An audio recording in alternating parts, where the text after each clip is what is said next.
चलो भाई को इनके बता तू आ रहे बाजू को भाई का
ఆలమూరు గ్రామంలో దాదాపు 100 కుటుంబాలు మరి అధికార పార్టీ అయిన వైఎస్ఆర్సీపీ పార్టీని వదిలేసి ఈరోజు తెలుగుదేశం పార్టీలోకి చేరడం జరిగింది. దాంట్లో చాలా మంది మా పాత గుంటికి పాతోలు చేరుకున్నారు. ఈరోజు మన హుసేన్ భాయ్ ఉన్నాడు, గతంలో ఎంపీటీసీగా పనిచేసి గతంలో మాతోనే ఉన్నారు. కాదునేమి సత్యనారాయణ గారు అయితే మరి దాదాపు 100 కుటుంబాలు ఈరోజు తెలుగుదేశం పార్టీలోకి చేరినారు. మరి మీరు చూసుకుంటే ఎన్నికల ముందు మా వాళ్ళని ఎన్నో రకాలుగా ఇబ్బందులు పెట్టి ఎన్నో రకాలుగా ప్రభావాలు పెట్టి ఈరోజు తప్పుడు హామీలు ఇచ్చి ఆ రోజు మా వాళ్ళని వాళ్ళ పార్టీలోకి లాక్కున్నారు. కానీ ఇచ్చిన మాట తప్పే కుటుంబం ఈ తాలూకాలో ఏదైనా ఉంటే అది గంగుల కుటుంబం. మరొకసారి కారణం మీరు చూసుకోండి. ఈరోజు వరుసగా జిల్లాలోనే ఏ ఒక్క తాలూకాలో కూడా ఈ విధంగా జాయినింగ్ జరగట్లేదు. అంటే ఈ యొక్క కుటుంబం మీద ఈ యొక్క పార్టీ మీద ఏ విధంగా వ్యతిరేకత ఈరోజు జనాల్లో ఉందో మనకి చాలా స్పష్టంగా కనిపిస్తుంది. మరి ఈ తాలూకాలో ఇచ్చిన మాట నిలబెట్టుకున్న కుటుంబం అంటే భూమా కుటుంబమే. ఈరోజు పాత గుడికి పాత కార్యకర్తలు అందరూ చేరుకుంటున్నారు. మరి గతంలో స్పీడ్ పెట్టి చెప్పినాను మళ్ళీ ఈరోజు పాత వాళ్ళు మళ్ళీ మన ఇంటి అడుగు తొక్కడానికి ఈరోజు గేట్లు తెరుస్తున్నామని ఒక్కసారి చెప్పిన మాటతో ఈరోజు తాలూకా అంతా కదిలింది. కారణం మా కుటుంబం మీద ఉన్న నమ్మకం. కారణం రేపొద్దున భూమా అఖిలప్రియ గారు ఇక్కడ నుంచి ఎమ్మెల్యేగా ఎన్నుకోబడితే ఈరోజు వాళ్ళ కుటుంబాలకు గాని వాళ్ళ ఊరికి గాని న్యాయం జరుగుతుందని ఒక నమ్మకం.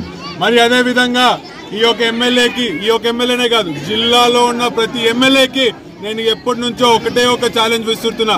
ఈరోజు కొత్తగా ఆలగడ్డ ఎమ్మెల్యేలు ఈరోజు వాళ్ళ కుటుంబ సభ్యులు ఛాలెంజ్ వదులుతున్నారు.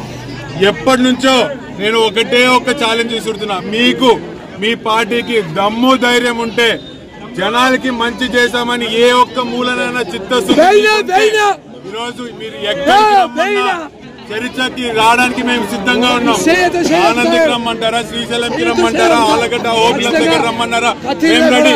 మీరు డేట్ చెప్పండి. మేము అధికారంలో భూమా నాగిరెడ్డి గారు పార్టీ మారిన తర్వాత అధికారంలో వచ్చింది కేవలం 2.5 సంవత్సరాలు అధికారంలో నిన్నాం. మరి ఈ యొక్క గంగుల నాని గాని వాళ్ళ కుటుంబం గాని 5 సంవత్సరాలు ఈరోజు అధికారంలో ఉన్నారు. ఈరోజు 2.5 ఏళ్ళు జరిగిన అభివృద్ధికి చర్చకు మేము సిద్ధం. వీళ్ళు 5 సంవత్సరాలు చేసిన అభివృద్ధికి చర్చకు వీళ్ళు సిద్ధమా అని చెప్పి సూటిగా నేను ప్రశ్నిస్తున్నాను. ఎన్నికల ముందు మీకు కానీ నిజంగా జనాలకి మంచి చేశాము, అభివృద్ధి చేశామని నమ్మకం మీకుంటే ఎక్కడికి చర్చకు రమ్మన్నా మేము సిద్ధమని చెప్పి మరొకసారి తెలియజేసుకుంటూ, మరి ఈరోజు పార్టీలో చేరిన ప్రతి ఒక్కరిని ఒక పెద్ద మనసుతో ఆహ్వానించిన ఇంతవరకు ఉన్న కార్యకర్తలు